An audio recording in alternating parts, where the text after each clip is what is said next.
E se eu te disser que o mesmo Jesus que alimentou uma grande multidão com 5 pães e 2 peixes, ainda hoje está pronto para saciar a tua maior fome? Não, a do estômago não. Aquela que nenhum sucesso, nenhum relacionamento e nem as maiores conquistas conseguem preencher.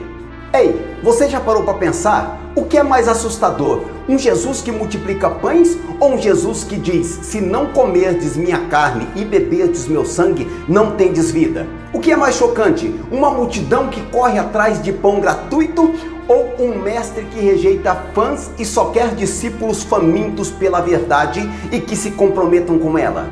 O que é mais revolucionário? Um milagre que alimenta 5.000 pessoas ou uma declaração que alimenta toda a humanidade por mais de 2 milênios?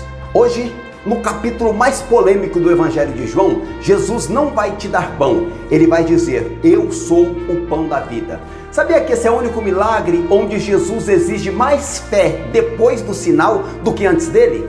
Compare os versículos 53 a 58 com os versículos 11 a 13 do capítulo 6 do Evangelho de João. Por que será? Assista até o fim que nós vamos aprender juntos.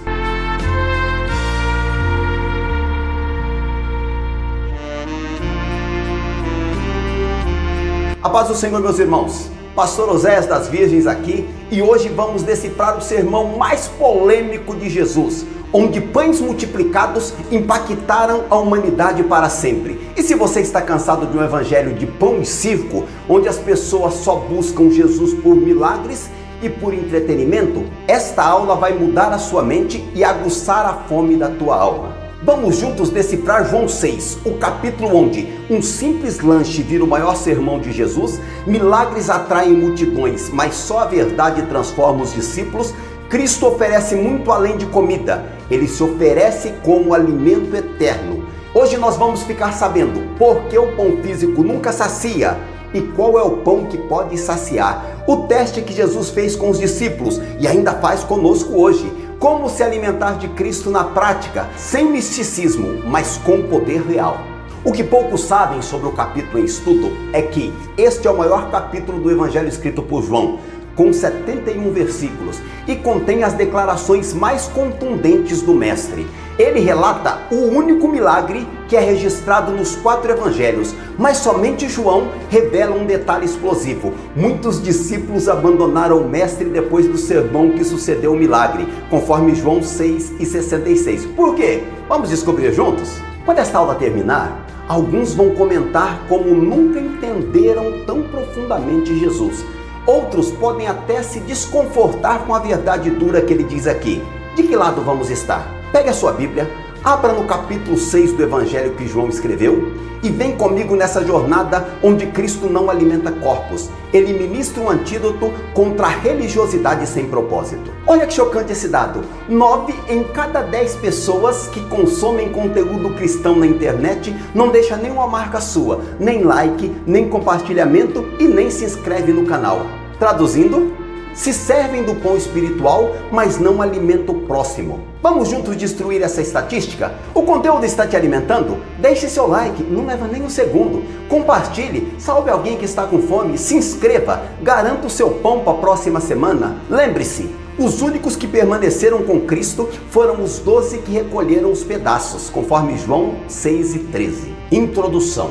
Jesus multiplicou os pães para alimentar a multidão, mas percebeu que o povo estava interessado apenas na saciedade física. Esta lição mostrará que somos dependentes de Deus não apenas nas necessidades materiais, mas acima de tudo, no que se refere à nossa necessidade espiritual, que só o pão da vida pode satisfazer plenamente. Por que será que Jesus usou o milagre da multiplicação dos pães e peixes para ensinar sobre o pão da vida? Pães de cevada e peixes eram alimentos básicos e acessíveis principalmente para as famílias mais pobres. Isso nos mostra que Deus usa o que é simples para fazer algo extraordinário.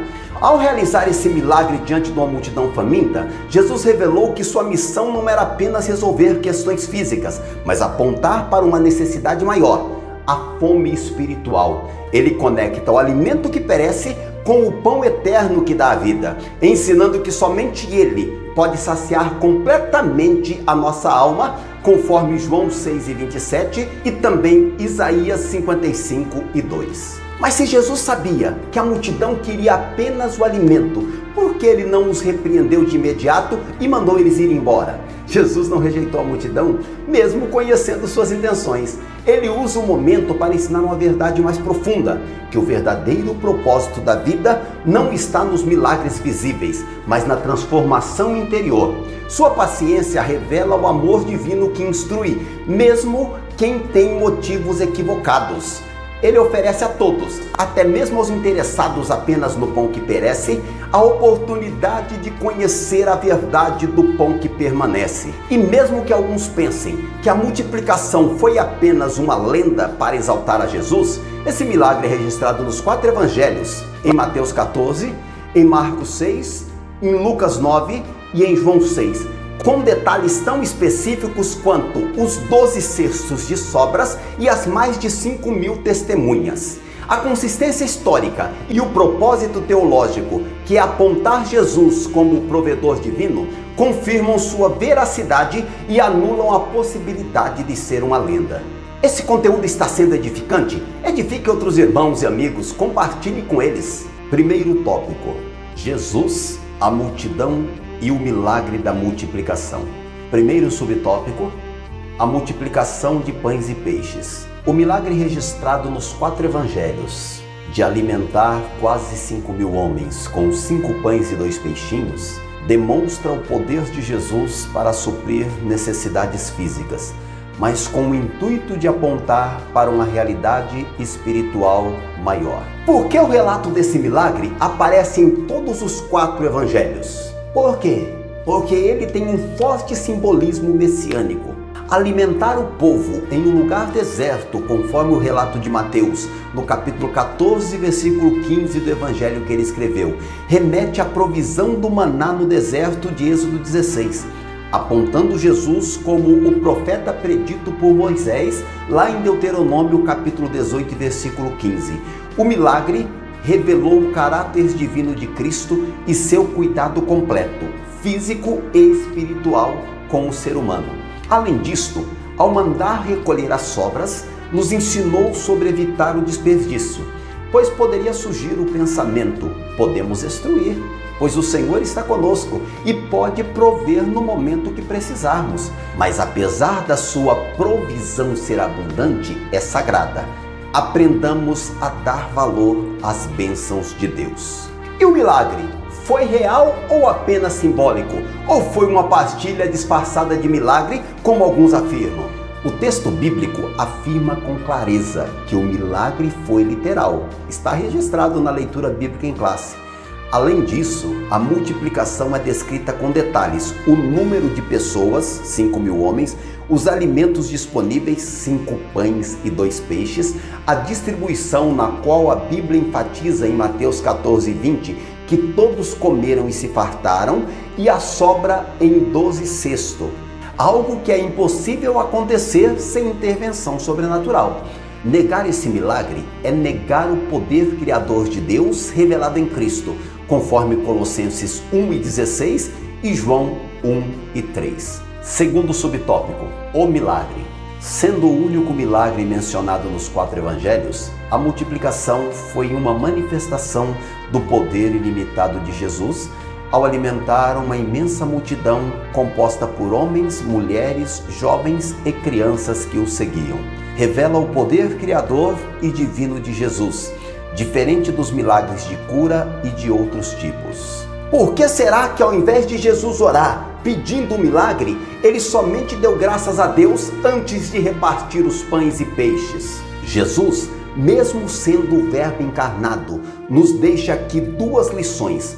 Ao dar graças, ele reconhece o Pai como fonte de toda provisão e nos ensina a ser gratos a ele, e também nos ensina sobre crer, pois quem é agradecido por um milagre que ainda não recebeu, demonstra o quanto confia e crê na provisão divina.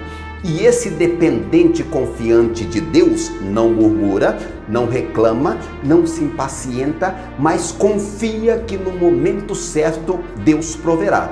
Isso reforça a comunhão entre nós e Deus através de Jesus. E o exemplo de Jesus serve para a nossa vida diária. Devemos agradecer a Deus pelo pouco, crendo que Ele pode multiplicar esse pouco que nós temos. Não seria mais fácil evitar o milagre mandando o povo para casa? Jesus jamais manda embora os que o buscam. Ele nos ensina que Deus é um Pai provedor que não apenas atende o espiritual, mas se compadece da condição humana, conforme Mateus 15:32. O milagre revela que Deus se importa com todas as dimensões da nossa vida. Terceiro subtópico: qual era o interesse da multidão? Jesus percebeu que a multidão o seguia devido aos milagres e curas que realizava, mas não para escutar a sua mensagem. Ele notou que as pessoas não estavam interessadas em ouvir a sua palavra como Filho de Deus. No dia seguinte, a multidão queria mais pão. E Jesus mostrou que mais importante que o alimento material é o verdadeiro pão do céu para as suas almas, conforme João 6:27. Hoje em dia acontece o mesmo. Muitos buscam milagres e poucos se interessam pela palavra de Deus. O Senhor compreende as necessidades humanas, mas Ele sabe que mais importante é alimentar as almas. Como Jesus identificou a motivação da multidão e fugiu antes de quererem fazê-lo rei? Jesus conhece o coração humano. Ao confrontá-los, ele revela que buscavam o pão que perece, efêmero e passageiro, mas não o pão que permanece, a verdade que liberta e dá a vida eterna. O ensino é claro: quem é atraído apenas por milagre não tem uma fé genuína. Mas a fé genuína vem de ouvir a palavra de Deus, conforme Romanos 10:17. Jesus fugiu quando queriam fazê-lo rei, porque rejeitavam o messianismo político, pois seu reino não é deste mundo, e porque ele queria ser reconhecido como o Salvador que ele é, e não como um provedor de bens materiais que supre as necessidades materiais. Então busquemos a Cristo pelo que ele é e não pelo que Ele pode nos dar. Seria correto buscar a ajuda de Deus somente nos momentos de necessidade? Não é errado pedir ajuda. Se precisa de ajuda, peça. O problema é limitar Deus ao papel de fornecedor de bênçãos. Ele quer ser Senhor e Salvador da nossa vida, não apenas um solucionador de problemas. A fé madura busca a presença de Deus antes da provisão, conforme Mateus 6:33, que nos ensina a buscar primeiro o reino de Deus e depois, consequentemente, todas as coisas que precisamos serão acrescentadas. Buscando manter um relacionamento com Ele quando tudo está bem, não apenas quando a enfermidade chega, quando a escassez bate à porta ou um problema insolúvel se apresenta. O que Jesus nos ensina em todo o seu ministério terreno, com a forma como se relacionava com o Pai, que também pode ser vista na vida de muitos outros homens de Deus relatados na Bíblia, é que um relacionamento íntimo com Deus no momento da abundância traz fé, confiança e provisão no momento da escassez. Essa mensagem falou ao seu coração? Abençoe outras pessoas, deixe seu like, compartilhe com alguém que anseia pelo pão da vida e escreva nos comentários suas dúvidas ou reflexões. Segundo tópico: Jesus desafia a fé dos discípulos. Primeiro subtópico: e Jesus subiu ao monte. Não existe uma designação específica para a localidade deste monte. Em toda a região havia elevações de terreno que podiam servir para Jesus se dirigir aos seus discípulos e à multidão. A partir dali, o Senhor avistou a multidão e decidiu testar Filipe, perguntando-lhe: onde compraremos pão para que estes comam? Toda a interação de Jesus com seus discípulos fundamentava um ensinamento. E esse monte tinha alguma importância especial? Por que não é identificado? Como lemos em 1 Reis 20:28, o nosso Deus não pode ser limitado. Age com poder tanto nos montes quanto nos vales. Ele é o Senhor do céu e também o Senhor da terra, soberano em todos os lugares. Não importa o território, sua autoridade é universal. Mesmo que tenhamos uma cultura de buscar por montes para orar, Deus não se limita a esses locais, pois como o próprio Senhor Jesus nos deixa exemplo, além dos montes, ele jejuou no deserto também, orou no horto do Getsemane, mas o único local que ele nos deu orientação para orarmos foi no nosso quarto, lá em Mateus 6:6. Um monte não identificado, porque o centro do relato é o nosso Senhor Jesus Cristo, que nos ensinou que a adoração não é limitada a locais específicos, lá em João 4:21. Mesmo o monte sendo um local simbólico na Bíblia, pois Moisés subiu no Sinai, Elias subiu ao Carmelo, jamais podemos limitar o nosso Deus a um lugar específico, tanto geograficamente quanto relevo, pois não tem monte, não tem vale, não tem rio, não tem lugar seco, todos os lugares é lugar para o nosso Deus agir. Nós vemos, Deus agiu na vida de Jonas em pleno mar, Deus agiu na vida de Israel em pleno deserto, Deus agiu na vida de Elias no Monte Carmelo e Deus agiu na vida de Elias também no Vale do Jordão. Então Deus não tem limitação. Tudo o que Ele quiser fazer, Ele faz sem limitação de local algum. Por que Deus permite que passemos por desafios e provações se Ele é o Todo-Poderoso e pode facilitar tudo para nós? Como nós aprendemos na palavra de Deus, o trabalhar de Deus é sempre para o nosso crescimento. Na minha infância, ouvi várias vezes no rádio uma reflexão intitulada A Loja de Deus. Talvez tenha sido baseada em Romanos 5, versículos 3 e 4, onde o autor diz que na loja de Deus não se vende frutos, mas apenas sementes. Os desafios e provações do nosso dia a dia desenvolvem a nossa fé e forjam o nosso caráter. O teste que Jesus fez com Filipe não foi uma crueldade, mas para ensinar que o impossível é campo de atuação de Deus. E a outra lição que Jesus nos traz nesta multiplicação dos pães é que no momento da escassez, Deus revela a sua abundância com base na fé de quem está intercedendo ou do necessitado. Segundo subtópico, o desafio para os discípulos. O Senhor utilizou a situação de uma multidão necessitada para trazer uma valiosa lição. Aprendemos que muitos dos desafios da missão evangélica não são superados com um esforço humano. Filipe foi colocado à prova para alimentar a multidão faminta e viu a limitação humana em resolver problemas. Não havia comida suficiente, nem possibilidade de ir comprar. A fé dos discípulos foi desafiada com o intuito de promover o crescimento espiritual. Por que Jesus escolheu justamente Filipe, tendo 12 discípulos, para fazer aquela pergunta? Filipe era da região de Betsaida, talvez conhecesse bem o local e pelas interações com o mestre, Filipe aparentava ser o mais racional dos 12. Vemos isso lá em João 14:8. Mas Jesus lhe deu uma oportunidade de crescimento pessoal, expondo a limitação da lógica e recursos humanos diante da grandeza divina. A missão da igreja é baseada na fé no poder de Deus e não na lógica e recursos humanos. Quando limitamos Deus e a sua obra à nossa lógica e recursos, a chance do projeto em questão prosperar é nula. E apesar de alguns pensarem que Jesus humilhou Filipe ao questionar algo cuja resposta Jesus já sabia, compreendemos que isto era um método pedagógico habitualmente usado, conforme Lucas 10, e o objetivo do mestre era desenvolvimento e não humilhação. Mas, pastor Oséias, a fé exige ignorarmos a razão? Lógico que não. A fé transcende, excede, supera a razão, indo muito além do raciocínio humano na compreensão de tudo que está relacionado a Deus.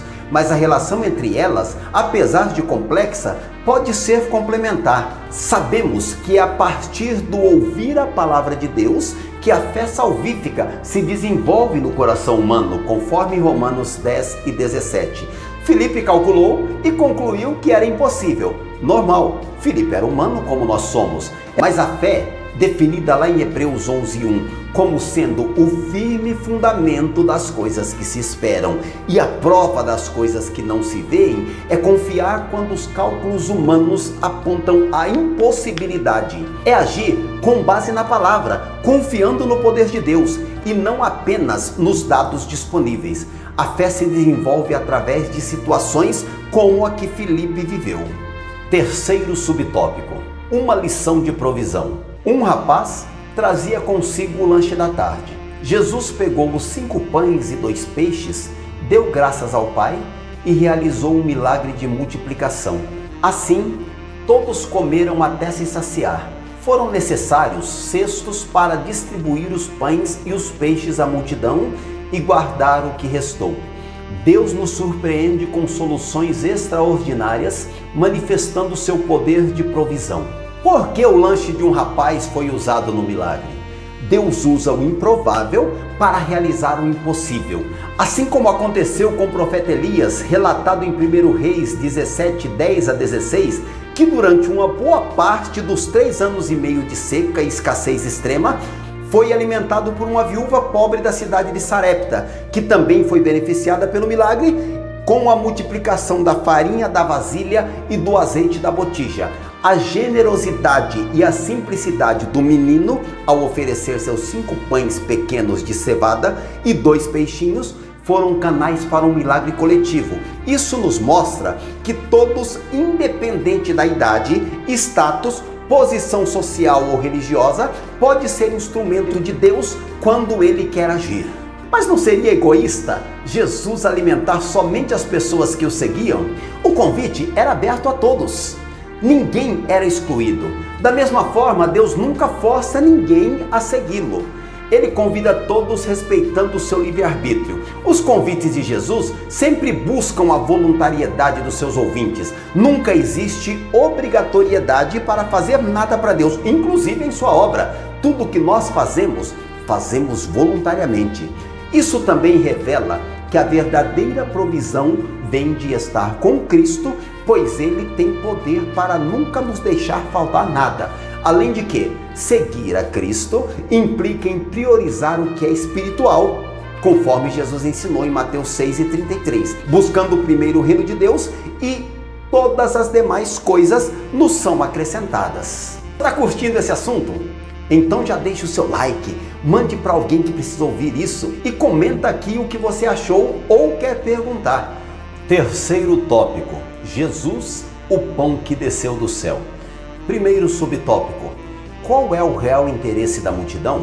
No dia seguinte, a multidão buscava Jesus na região de Cafarnaum, conforme indicado em João 6:22 e 24. Ao encontrá-la, Jesus disse-lhes: na verdade vos digo, que me buscais não pelos sinais que vistes, mas porque comestes do pão e vos saciastes. O Senhor compreendia que desejavam um líder que satisfizesse as suas necessidades materiais. Mas além do pão físico, o Senhor queria oferecer-lhes o pão que desceu do céu. O povo não percebia que Jesus é o pão que sacia a fome do ser humano. Por que a multidão não entendeu o significado do milagre?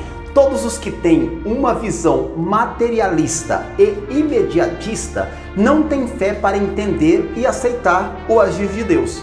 Quando Jesus usou a provisão do pão que perece para ensinar sobre a provisão do pão que permanece para a eternidade, não foi entendido, pois não compreendiam que sua missão era redentora, não política. Ele não veio conquistar tronos terrenos, mas salvar almas. Seu reino não é deste mundo. Por que milhares de pessoas seguiram a Jesus após um único milagre? O milagre da multiplicação dos pães e dos peixes, que é o que estamos estudando hoje, atraiu uma multidão por ser uma demonstração visível e poderosa do cuidado de Jesus com as necessidades humanas. Muitos o seguiam porque foram alimentados fisicamente e não necessariamente porque creram em quem ele era. A resposta de Jesus à multidão no dia seguinte confirma isso. O que ele disse? Na verdade vos digo que me buscais não pelos sinais que vistes, mas porque comeste do pão e vos saciastes. Teologicamente, este comportamento revela a inclinação humana em buscar a Deus pelos benefícios e não pelo relacionamento. Isso se alinha a todo o relato bíblico, onde vemos o povo de Deus se desviar das verdades divinas nos momentos de paz e prosperidade e se voltarem ao Senhor no momento de dificuldade e escassez. É muito fácil buscar a Deus apenas nos momentos de crise ou carência, mas a verdadeira fé se manifesta quando seguimos a Jesus por quem Ele é, Salvador e Pão da vida, mesmo nos momentos desfavoráveis. Segundo subtópico, o pão do céu. Não é preciso debater a respeito da identidade do pão do céu, pois trata-se do próprio Jesus. Confirmando sua identidade divina, diz: Eu sou. Há uma comparação no versículo 32 entre o maná na peregrinação de Israel no deserto, sob a liderança de Moisés, com o verdadeiro pão que desce do céu, ou seja, o próprio Cristo. Quem se alimentar desse pão viverá para sempre. Qual é a diferença entre o pão que sacia o corpo e o pão que sacia a alma? O pão que sacia o corpo representa as necessidades materiais e físicas que nós temos. São temporárias. Muito em breve vão passar. Já o pão que sacia a nossa alma representa Jesus, o pão vivo que desceu do céu, que alimenta o espírito humano com vida eterna. O maná no deserto é usado por Jesus como contraste. Os pais comeram maná e morreram, mas quem comer o pão do céu viverá para todo o sempre. Isso destaca a superioridade do alimento espiritual sobre o alimento físico, destacando que mesmo que o maná, no entendimento deles, tenha vindo do céu, ele próprio perecia. Nós vemos isso lá em Êxodo 16 e 20. Mas Jesus, ele venceu até a morte. A distinção entre o pão que alimenta o corpo e o pão que alimenta a alma é reforçada em Mateus 4:4. Nem só de pão viverá o homem, mas de toda a palavra que sai da boca de Deus. Por isso, devemos buscar diariamente o alimento espiritual. De que forma? Lendo a palavra de Deus, orando, tendo comunhão com Cristo, pois apenas isso nos mantém firme mesmo nas circunstâncias mais difíceis da vida. E para manter a comunhão com Cristo, é manter a comunhão com o seu corpo. A palavra de Deus diz que ele é a cabeça da igreja. Como assim? É só fazer parte de um rebanho que verdadeiramente ensina a palavra de Deus, que verdadeiramente anda de acordo com os preceitos de Jesus e que verdadeiramente vive o Evangelho de Cristo. Assim, nós temos comunhão com ele. Alguém pode perguntar: mas Jesus não era apenas mais um profeta? Lógico que não, né? Ele é muito mais do que um profeta. Ele é o próprio Eu Sou, lá de Êxodo 13:14. Isso é destacado em pelo menos 7 vezes no Evangelho de João. Primeiro, eu sou o pão da vida, versículos 35, 48 e 51. Eu sou a luz do mundo, João 8, 12 e 9 e 5. Eu sou a porta das ovelhas, João 10, 7 e 9. Eu sou o bom pastor, João 10, 11 e 14. Eu sou a ressurreição e a vida, João 11, 25. Eu sou o caminho, a verdade e a vida, João 14, 6. Eu sou a videira verdadeira, João 15, 1 a 5. Enquanto os profetas falavam em nome de Deus, Jesus fala sendo Deus. Ele é relatado dessa forma em João 1 e 1 e também em Hebreus 1, 1 a 3. Ele não apenas traz o pão, ele é o próprio pão da vida. Terceiro subtópico: o que é comer o pão? As palavras de Jesus passam de o pão vivo que desceu do céu para o pão que eu der é a minha carne, em João 6:51. Mais tarde, o apóstolo Paulo associa simbolicamente o pão da ceia do Senhor e a carne de Jesus. Isto é o meu corpo, isto é o meu sangue. Na primeira epístola aos Coríntios, capítulo 11, versículos 24 e 25. Comer o pão é apropriar-se da obra de Cristo, crer em sua morte e ressurreição e viver em comunhão com Ele. Jesus realmente quis dizer que deveríamos comer sua carne e beber o seu sangue? As palavras de Jesus em João 6, 53 a 56 são simbólicas e teológicas. Entendamos, comer sua carne e beber seu sangue não é literal, mas representa crer plenamente em sua obra redentora na cruz no Calvário, apropriar-se de sua morte e viver em comunhão com ele. Jesus usa linguagem simbólica para ensinar sobre comunhão e fé. O Espírito é o que vivifica e a carne para nada aproveita. As palavras que eu vos digo são espírito e vida. Isso está registrado em João 6:63. Na normatização da ceia do Senhor, o apóstolo Paulo, repetindo as palavras do Senhor Jesus, retoma essa linguagem. Isto é o meu corpo, isto é o meu sangue, conforme 1 Coríntios 11:24 e 25. Teologicamente, isto aponta para a união com Cristo, um dos temas centrais do Novo Testamento. Participar de Cristo é unir-se a Ele em sua morte e ressurreição, conforme Romanos 6:4 e 5, sendo alimentado continuamente pela sua presença. Comer e beber de Cristo é se entregar totalmente a Ele, é deixar que a sua vida molde a nossa, não apenas em cerimônias religiosas, mas em nosso estilo de vida retratado em cada escolha, pensamento e atitude diários. É um chamado à intimidade e entrega total a Cristo. Mas o que significa na prática se alimentar de Cristo todos os dias? Significa viver uma vida de dependência contínua de Cristo. Alimentar-se de Cristo é crer nele, meditar na sua palavra, viver em obediência, manter a comunhão com Deus através de Jesus Cristo e ter o Espírito Santo como conselheiro em todos os atos da nossa vida e produzir todas as 9 virtudes do fruto do Espírito em nós. E além disso, ter uma vida de oração constante. Isto é permitir que Cristo seja a fonte do nosso ser. Jesus declarou: quem come a minha carne e bebe o meu sangue, permanece em mim e eu nele. Isso está no versículo 56 do capítulo que estamos estudando. Isto implica intimidade contínua, assim como o ramo permanece na videira, relatado lá em João 15:1-5. Assim como o corpo precisa do pão físico todos os dias, a nossa alma precisa do alimento espiritual que vem da palavra de Deus, da oração e de uma vida pautada nos preceitos divinos com a mesma regularidade, ou seja, todos os dias. Reservemos um tempo diário para cultivar o nosso relacionamento com Deus. Como? Lendo a Bíblia com reverência, orando com sinceridade, tendo um coração aberto. E da mesma forma que nós conversamos com o nosso melhor amigo, nós podemos conversar com Deus e precisamos viver também conscientes de que Cristo está ao nosso lado, está conosco em todo o tempo. Como o apóstolo Paulo disse lá no capítulo 2, versículo 20 da epístola que escreveu aos Gálatas: não vivo mais eu, mas Cristo vive em mim.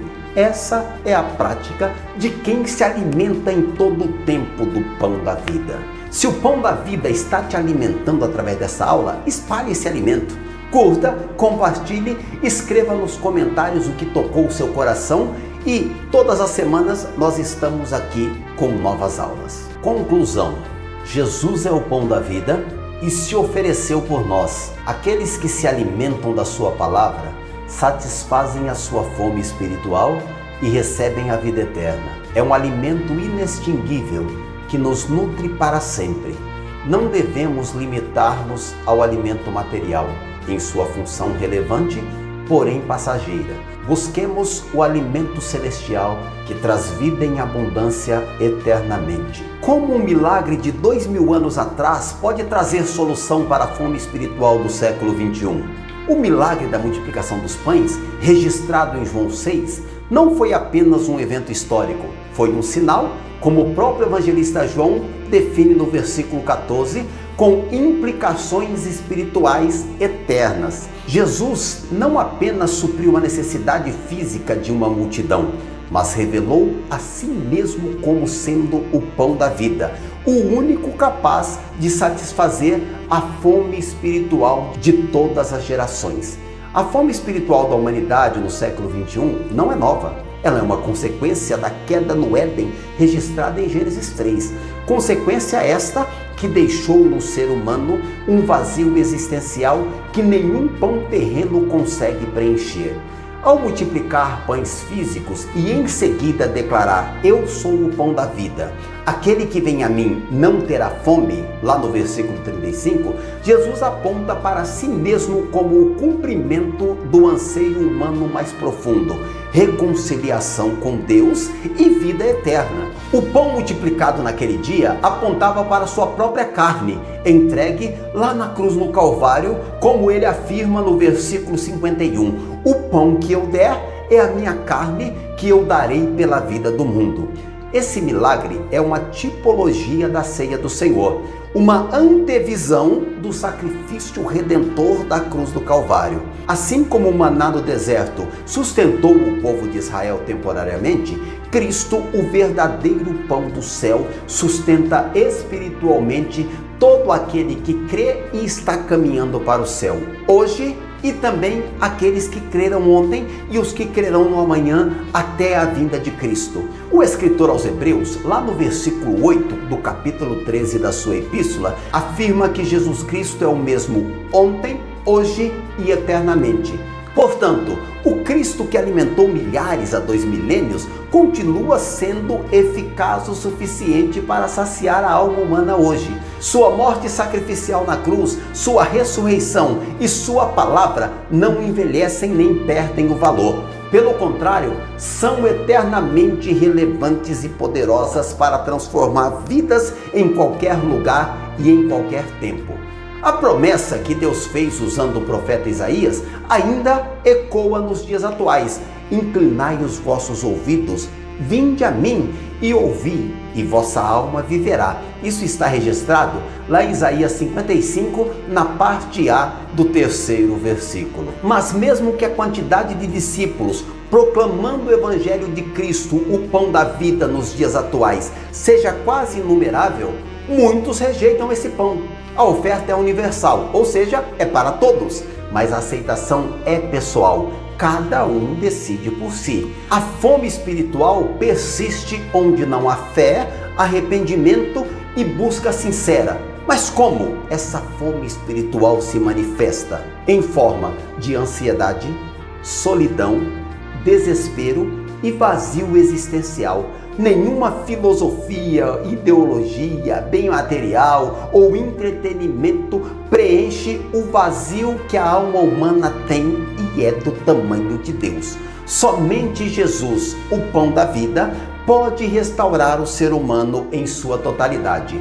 Crer no milagre é crer no seu significado eterno. Jesus continua sendo o alimento da alma, ontem, hoje e sempre. Se esta palavra te inspirou, não guarde só para você.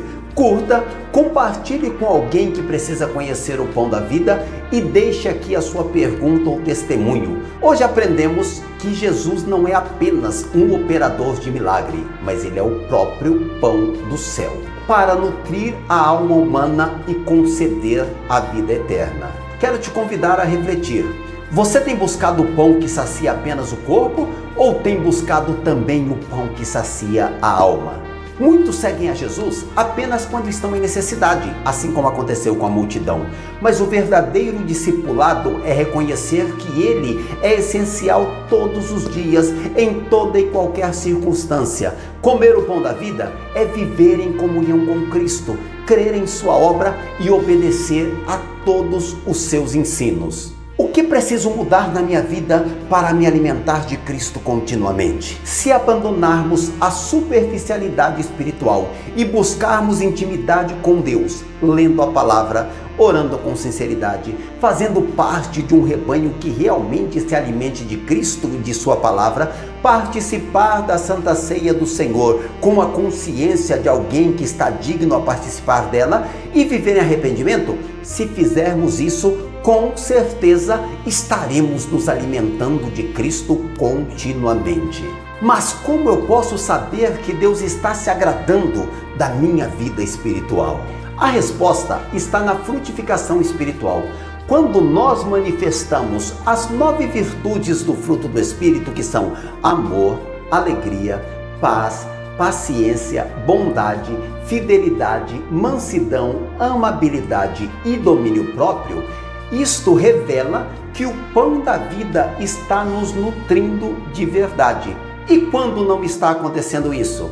Se não está acontecendo, nós temos que mudar a forma como estamos nos relacionando com Deus e nos alimentando deste pão eterno que é o pão da vida. Você foi abençoado por essa aula? Então se inscreva no nosso canal, curta e compartilhe. Com a sua ajuda, a palavra de Deus pode alcançar muito mais vidas. Vamos juntos proclamar o evangelho do pão da vida? Que o Senhor Jesus abençoe a tua vida poderosamente e, se Ele permitir, nos encontramos aqui na próxima semana.